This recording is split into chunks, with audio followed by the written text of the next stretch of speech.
มเนี่ยขนมมันนี่อย่างก็ปิ้งไม่แค่ขนมเออแบบนี้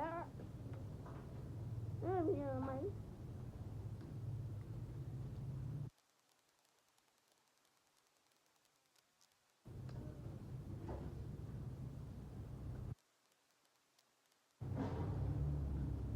แซ่บ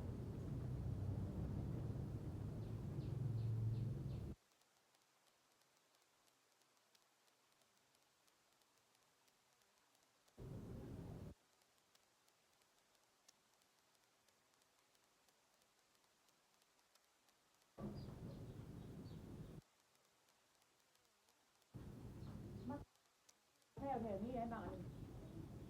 ฮะโรคมันกับถูจะคือแล้วนี่เช็ดแล้วนี่ไม่บอกลูกหมาแล้วนี่มันสะอาดมันจะเปื้อนมีฝุ่นละละปัดแถวนี้บอกไหนวะนี่บอกระเบียงกับปัดอยากเห็นหน้าแม่ใช่โดนพูดถุงมือแม่เลยมาเนี่ยแล้วไฟ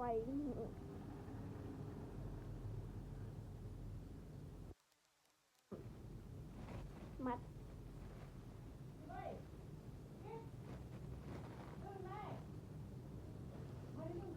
นะเจ้าเบิร์กสกอตที่จันดาไม่เหมือนเจ้าเบิร์กสกอตที่จันดาบ๊ายบาย